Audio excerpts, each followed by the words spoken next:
dai bom escudo. Com seu poder defende os seus em todo transe agudo. Com fúria pertinaz persegue Satanás com ânimo cruel, astuto e muito rebel, igual não há na terra.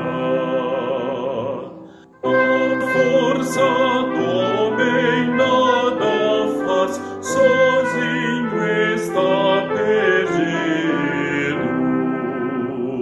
Mas nosso Deus socorro traz em seu Filho escolhido. Sabeis quem é Jesus, o que venceu na cruz, Senhor dos altos céus, e sendo o próprio Deus, triunfa na batalha. Se nos quisessem devorar, demônios não contados, não poderiam derrotar, nem ver-nos assustados. O príncipe do mal, com seu plano infernal, já condenado está, vencido cairá por uma só palavra.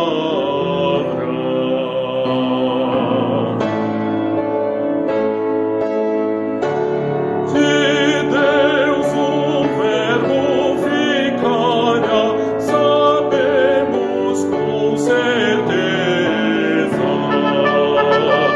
e nada nos assustará, com Cristo por defesa. Se temos de perder família, bens, poder, se tudo se acabar e a morte enfim chegar, com Ele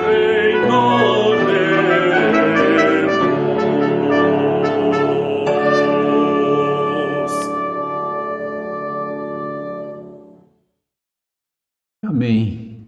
Que hino tão especial. Meus irmãos, eu vou fazer a leitura da palavra do Senhor em Mateus, no capítulo de número 24, do verso 1 ao verso 14.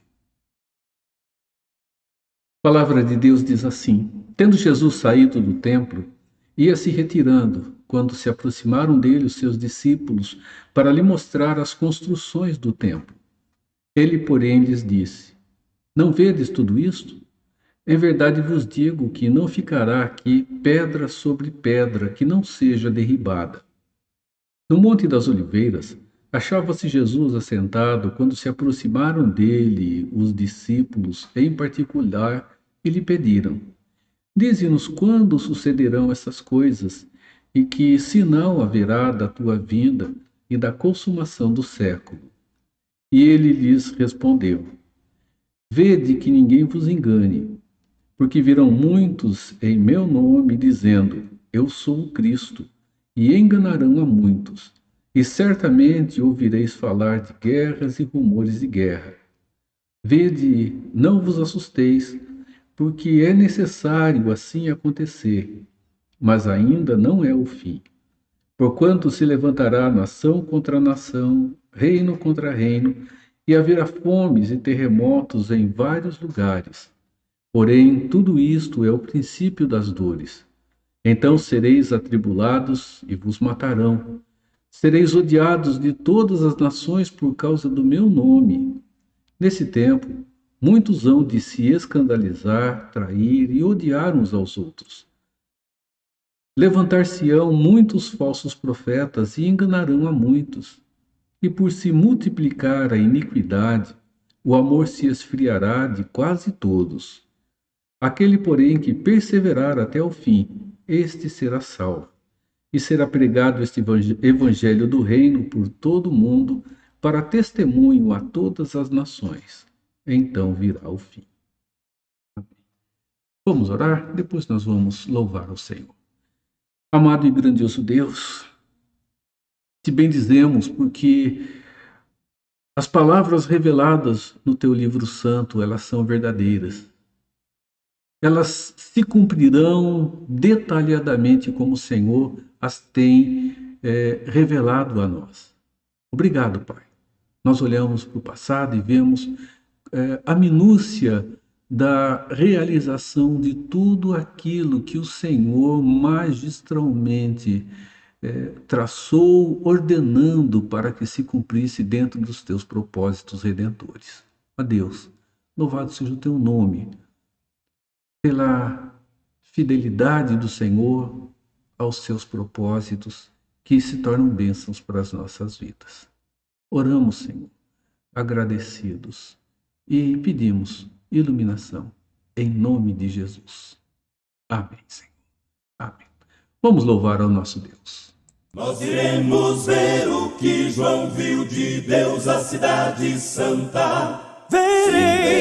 Verás um lugar de esplendor. Há um povo que preparando está e na graça vai caminhando. Eu vou, tu vais para Nova Jerusalém. Eu vou, tu vais para Nova Jerusalém. Nossos olhos verão tudo belo que lá tem. Porém, melhor é com Cristo habitar. Eu vou, tu vais para Nova Jerusalém.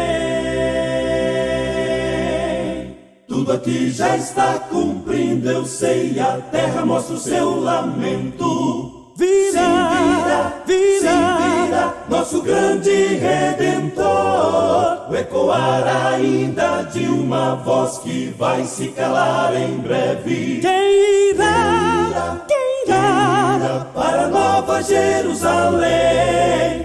Sim, eu vou. Tu vais para Nova Jerusalém. Nossos olhos verão tudo belo que lá tem. Porém, melhor é com Cristo habitar. Eu vou, tu vais para Nova Jerusalém. Eu vou, tu vais para Nova Jerusalém. Nossos olhos verão tudo belo que lá tem. Porém, melhor é com Cristo habitar. Eu vou, tu vais. Eu vou, tu vais. Eu vou, tu vais para Nova Jerusalém. Nova Jerusalém.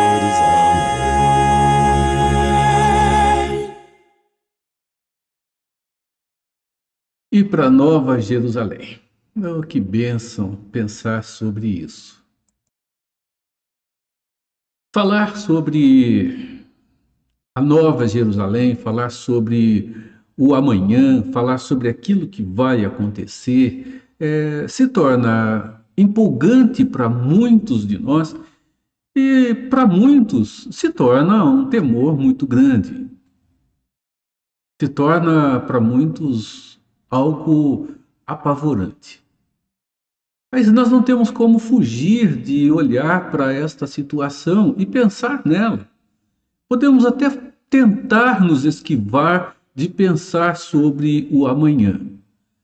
Mas, irmãos, O amanhã, ele é desejado pela maioria das pessoas, para não dizer pela totalidade delas, mesmo que em pequena proporção. E quando nós falamos em amanhã, falamos sobre o amanhã muito próximo, o dia seguinte, e falamos sobre o amanhã mais distante, que envolve o final dos tempos, o final de todas as coisas. Jesus estava com os seus discípulos no templo, saindo do templo, os discípulos estavam encantados, não é, com o segundo templo de Jerusalém, e eles vêm mostrar a Jesus, e Jesus já começa a dizer a eles algo que escatologicamente estaria acontecendo muito breve, um futuro muito próximo. Ele fala sobre o templo que não ficaria pedra sobre pedra, e no ano 70 o templo de Jerusalém vai abaixo, ele é destruído, e tudo aquilo que era um marco religioso do povo judeu, ele então estava desfeito. Mas enquanto isso acontece, nós temos uma nova situação já presente, porque o templo já não representava mais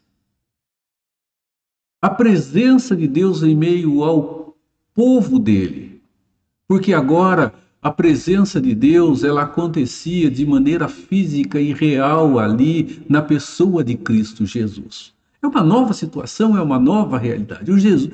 Deus está presente agora, não em manifestações esporádicas junto do povo, não em manifestações que estão acontecendo mesmo que fosse anualmente ou periodicamente. Irmãos, falar sobre o final é sempre empolgante e envolvido com uma grande interrogação. Há um ditado que muitos dizem ser um ditado, um provérbio tirado das Escrituras, que se usou muito tempo antes da virada do terceiro milênio, segundo para o terceiro milênio. É um ditado que parece que é parte da cultura brasileira, religiosa brasileira.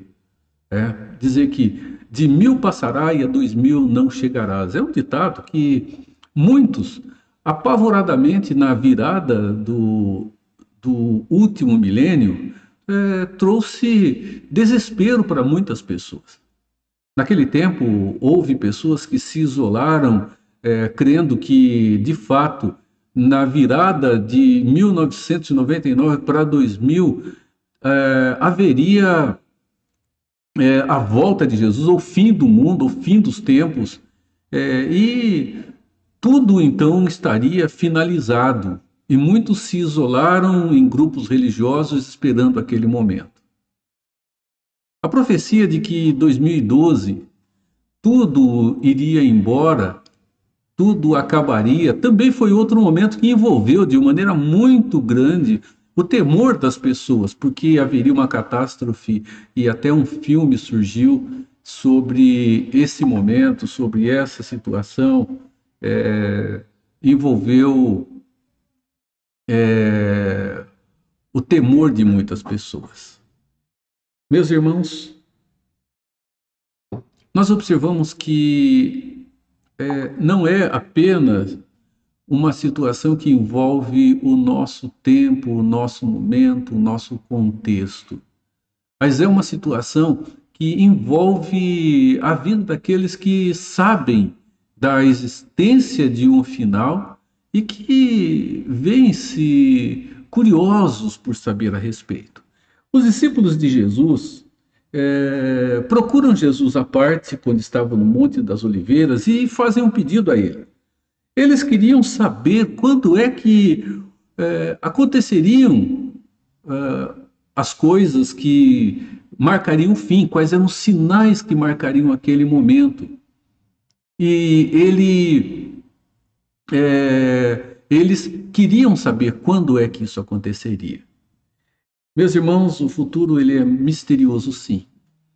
E querendo saber do amanhã, querendo saber com relação ao futuro, nós vemos as pessoas trilhando por caminhos dos mais diversos. Pessoas que têm procurado os sensitivos para falar a respeito do amanhã, têm procurado, através de meios místicos, saber o que acontecerá amanhã. Assim como aconteceu com Saul, quando Deus não falou mais com ele, ele queria saber o que aconteceria na batalha contra os filisteus e foi procurar a médium de Endor, e uma mulher que consultava mortos, pseudo, né? E foi buscar esse meio que era condenado por Deus.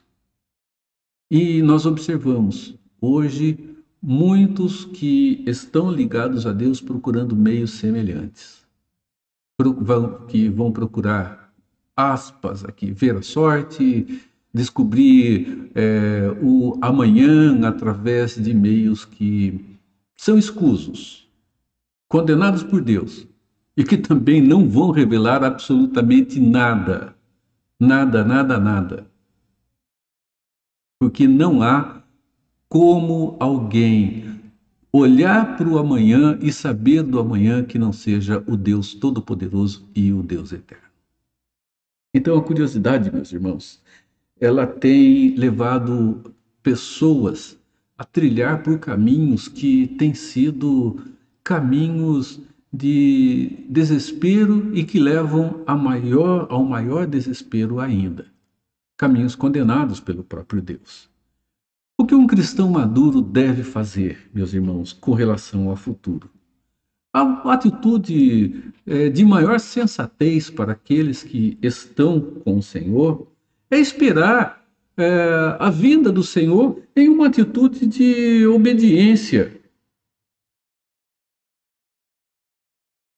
E não importa se vai demorar muito ou se vai demorar pouco, mas estar em paz, esperando a volta do Senhor, em obediência como verdadeiros filhos do Senhor. Essa, meus irmãos, deve ser a atitude de alguém amadurecido na fé. Esperar com paz, com tranquilidade, sem o desespero de querer explorar situações, explorar momentos, explorar contextos, tentando interpretá-los à luz de profecias para afirmar que é o final dos tempos. Depois,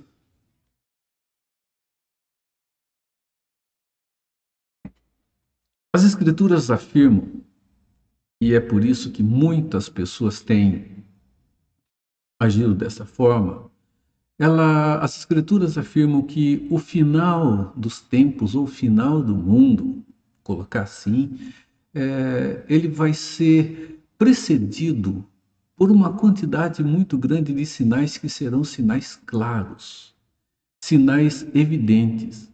E Jesus ele diz uma coisa muito interessante aqui em Mateus 24. Ele diz aos discípulos que quando todas essas coisas acontecerem, ainda não será o fim, será só o começo, o princípio das dores. E, meus irmãos, ele afirma que os filhos de Deus saberão que esses sinais são sinais de fato que marcam o início do final dos tempos, como as Escrituras nos afirmam. Não diz o texto como, mas se o Espírito está em nós, se o Espírito atua em nós, e sem essa atuação nós não temos relacionamento com o nosso Senhor Jesus Cristo, e se não temos relacionamento com o Senhor Jesus Cristo, não nos relacionamos com o Pai, e se isso não acontecer, nós estamos absolutamente a pé no que diz respeito à nossa salvação.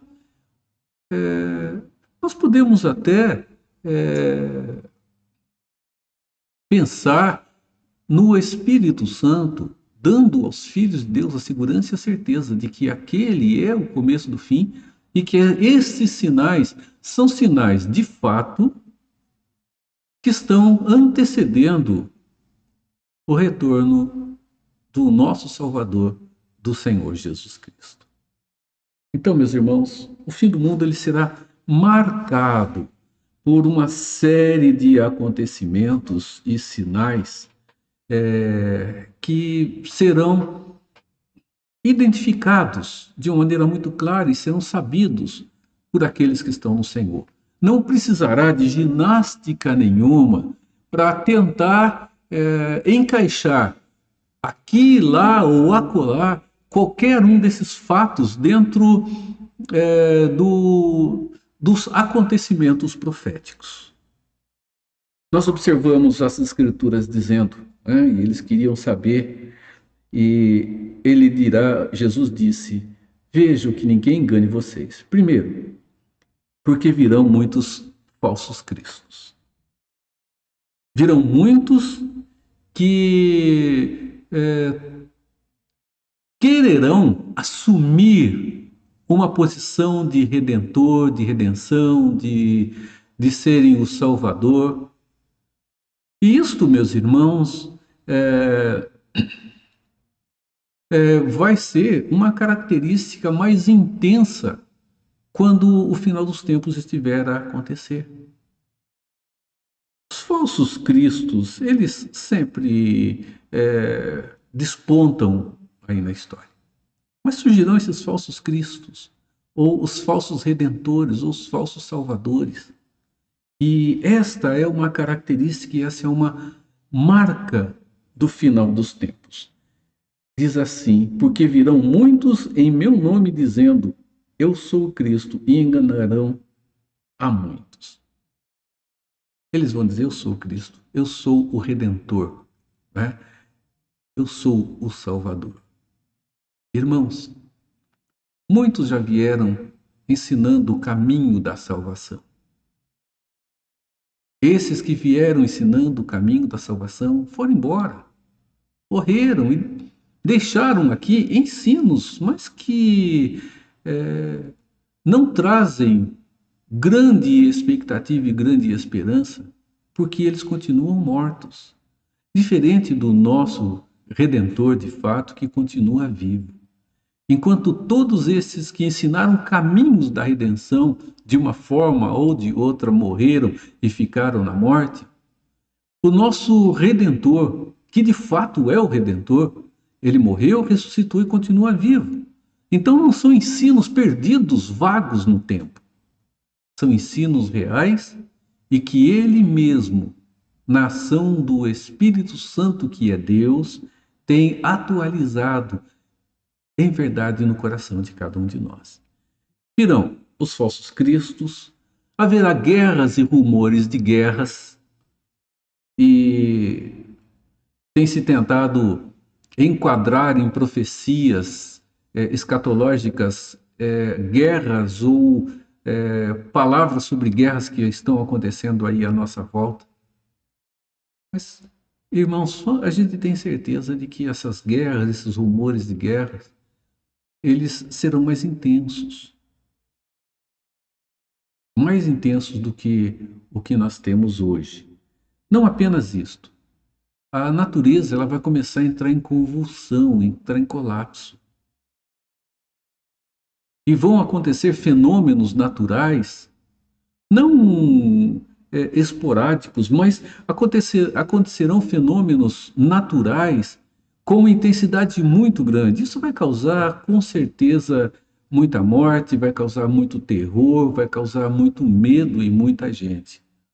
A natureza, ela vai começar a entrar em convulsão, ela vai começar a se desorganizar e, provavelmente, ela vai começar a se desorganizar para uma nova organização. Deus, ele diz que haverá um novo céu, uma nova terra, e que no final dos tempos os céus descerão abrasados, a terra vai se desfazer, haverá um desestruturar de tudo isso que conhecemos, onde Deus estará fazendo com que não haja uma destruição absoluta e total e zere tudo, mas que algo seja refeito com nova qualidade. É o mesmo que temos, com uma qualidade nova. Guerras, rumores de guerras. Irmãos, se nós achamos que a perseguição que acontece em alguns lugares do mundo é grande contra os cristãos, as Escrituras nos falam sobre o final dos tempos, quando vai se levantar alguém e vai haver uma perseguição ferrenha e absoluta contra os filhos de Deus. É interessante que Daniel fala sobre isso em uma de suas profecias. Fala sobre alguém que vai levantar-se e vai perseguir os cristãos, vai perseguir tudo aquilo que se chama santo. E as Escrituras falam isso: e sereis atribulados e vos matarão, sereis odiados de todas as nações por causa do meu nome. E quando isso acontecer, nós vamos ver que muitas pessoas, os de falsa profissão de fé, aqueles que declaram ter fé em Jesus, mas que é só passageira, esses, meus irmãos, abandonarão tudo, largarão tudo de lado. Estes não continuarão abraçando a fé. Eles não farão isso. Eles vão apostatar da fé, porque de fato nunca foram dela. A perseguição os peneirará.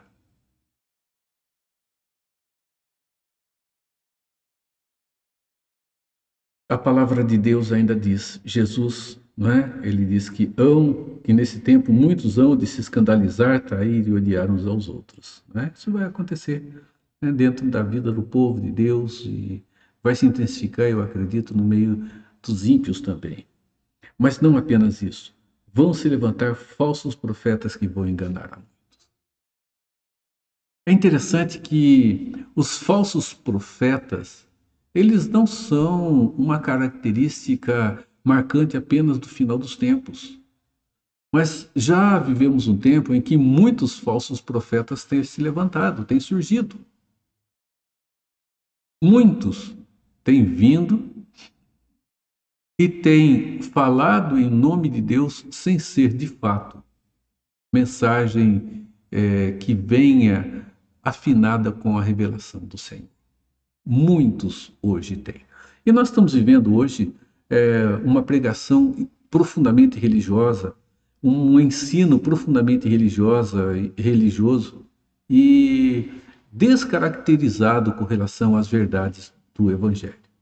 Um evangelho parcial, um evangelho tendencioso, um evangelho do aproveitamento, não é? Prega-se aquilo que se quer ter por interesse vindo dele, e não um evangelho autêntico que mostra a grandiosidade de Deus, os seus atributos como um todo, que revela o caráter pecaminoso do homem depois de Adão, que mostra-nos a queda da humanidade, que mostra a perdição eterna e a redenção eterna,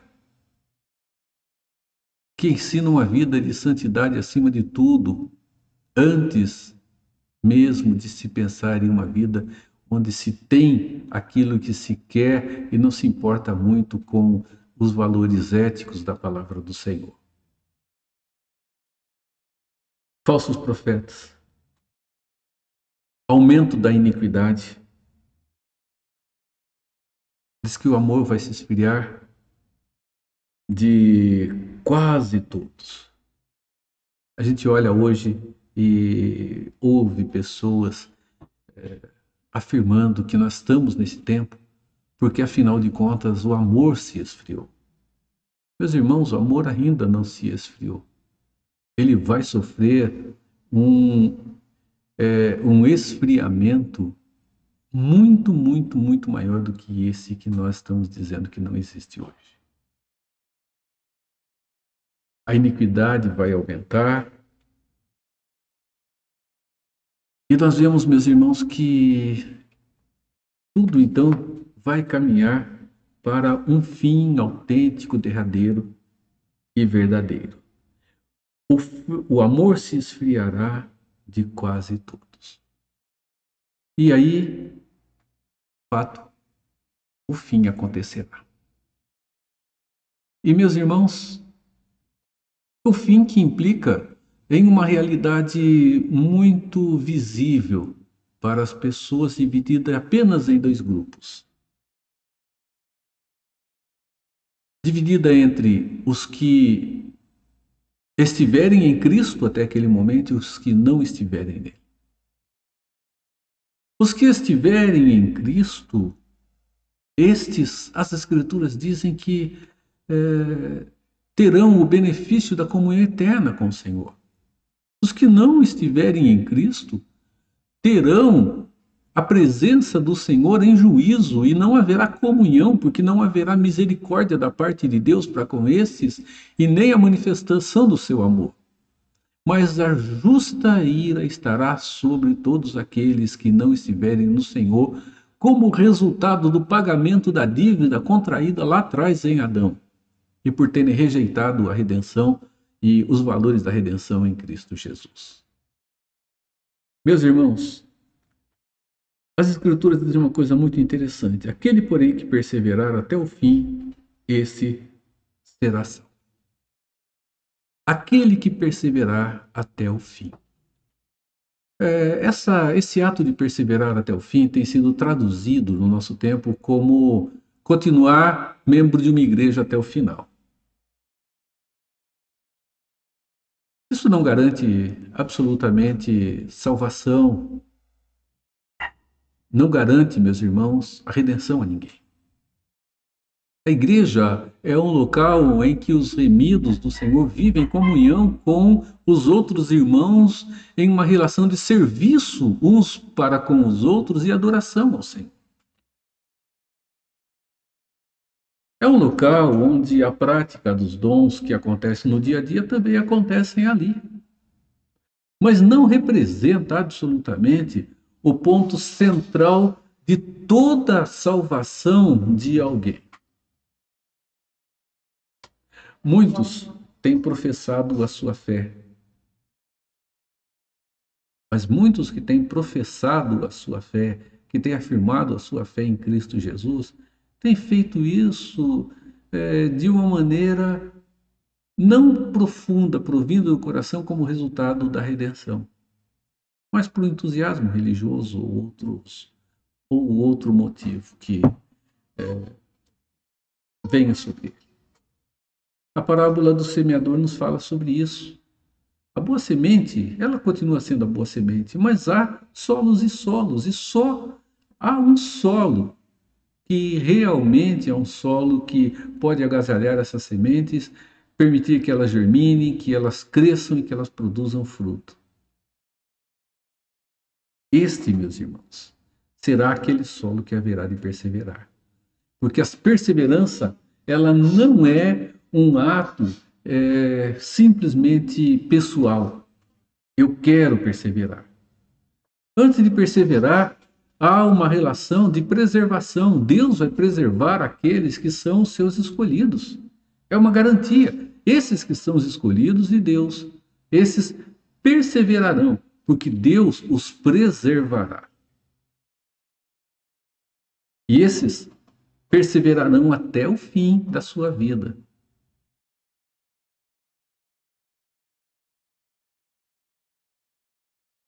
Jesus disse: ser fiel até a morte, dar-te-ei a coroa da vida. Nós temos entendido que a fidelidade ali implica em andar com Jesus até morrer. Há um sentido um pouco diferente para se entender. Quando olhamos e vemos que a morte estava espreitando as pessoas. Então, seja fiel, mesmo que a tua fidelidade te leve à morte. E você vai receber a coroa da vida. Porque, meus irmãos, quem de nós, pelas próprias forças, conseguirá perseverar em santidade até o final, se não houver a mão de Deus, a ação de Deus e a preservação de Deus sobre nós? Então, os filhos de Deus perseverarão sim até o fim, porque Deus os preservará. Aquele que começou a boa obra vai completá-la até o dia de Cristo Jesus na vida de todas as pessoas que são pessoas remidas em Cristo Jesus por terem sido eleitas. De fato haverá o fim.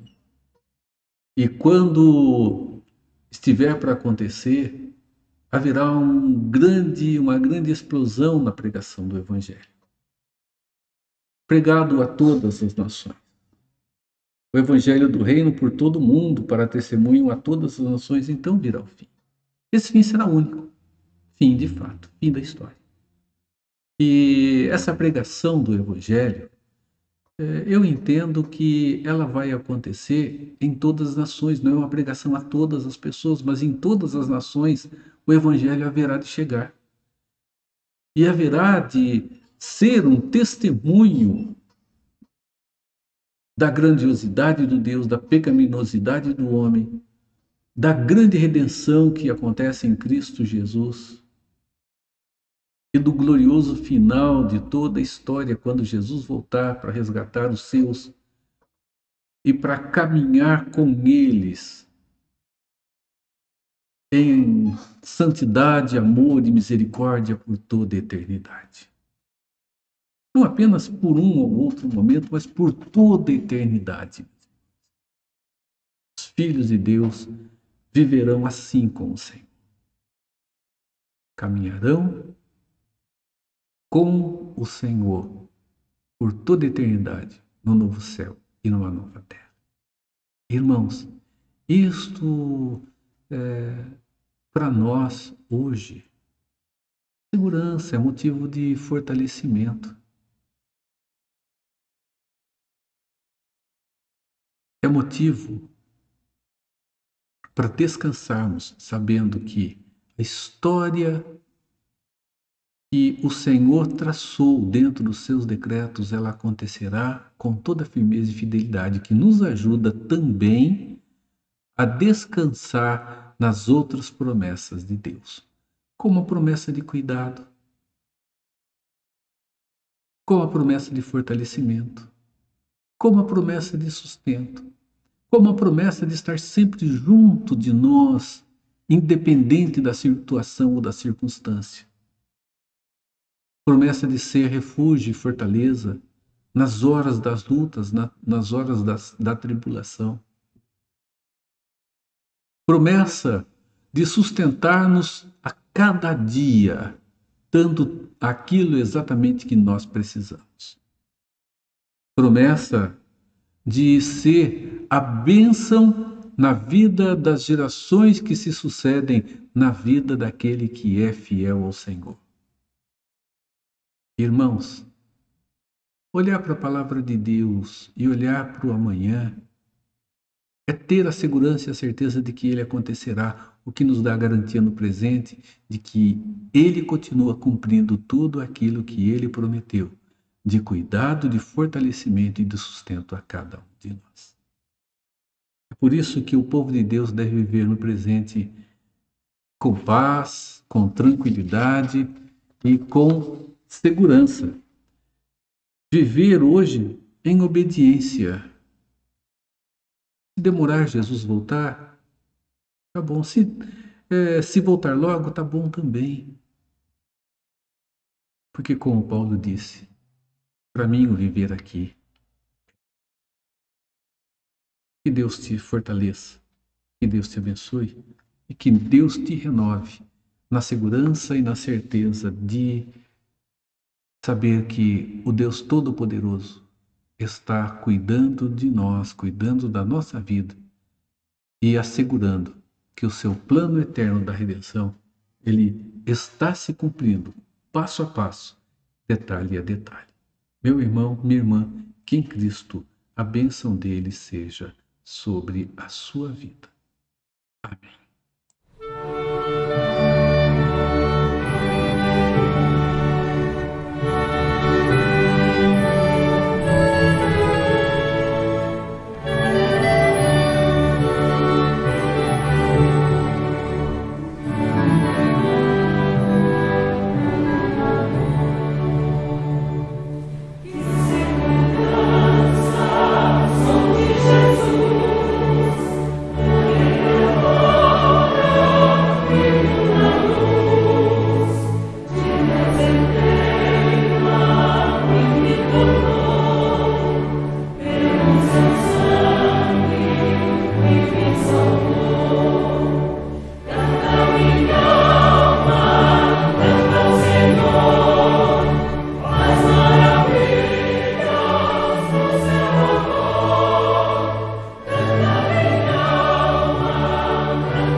Vamos encerrar.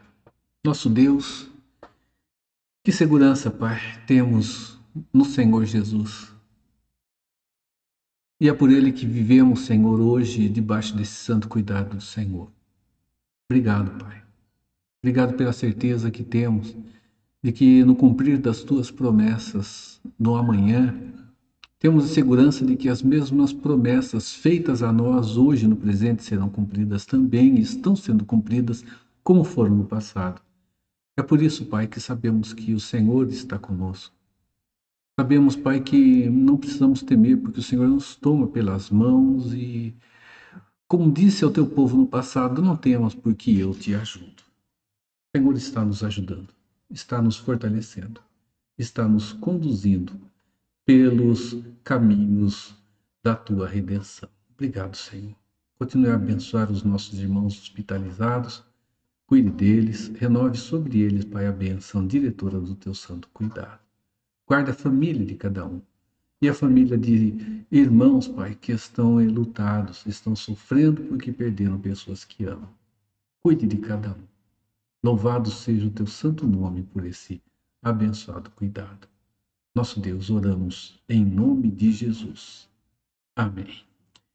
E assim, irmãos, que a graça de Jesus Cristo, o amor de Deus, o nosso Pai, e a comunhão do Espírito Santo seja com a sua vida, com a sua família, seja com o seu lar, e estenda-se sobre todo o povo de Deus que se encontra espalhado por toda a imensidão dessa nossa terra. Que assim seja agora e por todos os dias, até a volta segura do nosso Senhor, o Senhor Jesus Cristo.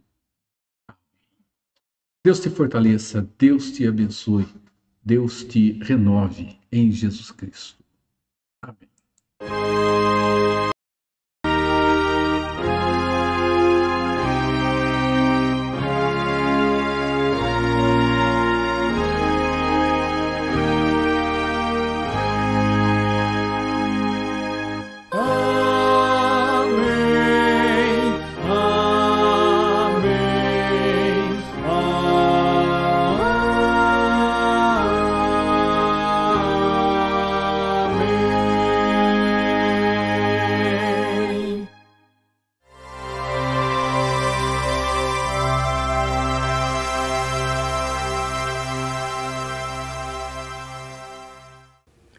A ira de Deus é um atributo divino. Este é um assunto que muitas pessoas ocultam, por não ser um assunto tão palatável. É preferível a gente falar da misericórdia de Deus, do amor de Deus, do que falar sobre a ira de Deus. Mas nós não podemos entender a perfeição moral de Deus sem tanger este assunto tão solene. Deus, sendo santo, não poderia reagir da mesma forma em relação à verdade e à mentira, à virtude e ao vício, ao bem e ao mal. Deus seria amorfo, Deus seria imoral se ele aplaudisse o erro, se ele aprovasse a mentira, se ele reagisse positivamente à corrupção. Portanto, a ira de Deus é essencial para a perfeição moral de Deus. É por isso que a Bíblia diz que a ira de Deus se revela do céu contra toda impiedade e perversão dos homens, que detêm a verdade pela mentira. Deus é o Deus que se ira quando o homem se corrompe, quando o homem deliberadamente rejeita a verdade, quando o homem, em vez de adorar o Criador, adora a criatura, quando o homem perversamente transforma o Deus glorioso em imagens de figura humana, ou de aves, ou de quadrúpedes, ou de répteis, e transforma a divindade num ser degradado e se prostra diante de imagens fabricadas pelo próprio homem como se essas imagens fossem a própria divindade. Portanto, o que Paulo está nos ensinando na sua carta aos Romanos, no capítulo 1, é que a idolatria provoca a ira de Deus, porque o homem substitui o Criador pela criatura que ele mesmo fabricou e se curva diante dessa criatura para adorá-la, como se fosse o próprio Deus. E Paulo prossegue no seu raciocínio, dizendo que esta idolatria vai desembocar em imoralidade, porque os homens agora vão perverter a sua conduta, a sua postura.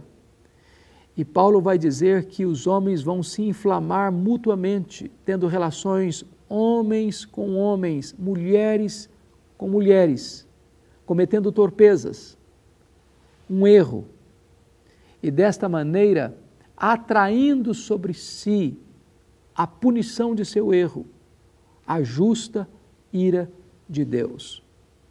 Podem ter certeza, o homem, quando se rende ao pecado, quando rejeita a verdade, quando se chafurda na corrupção moral, atrai sobre si a ira de Deus, porque Deus é santo, santo, santo, e ele não pode ter prazer no mal.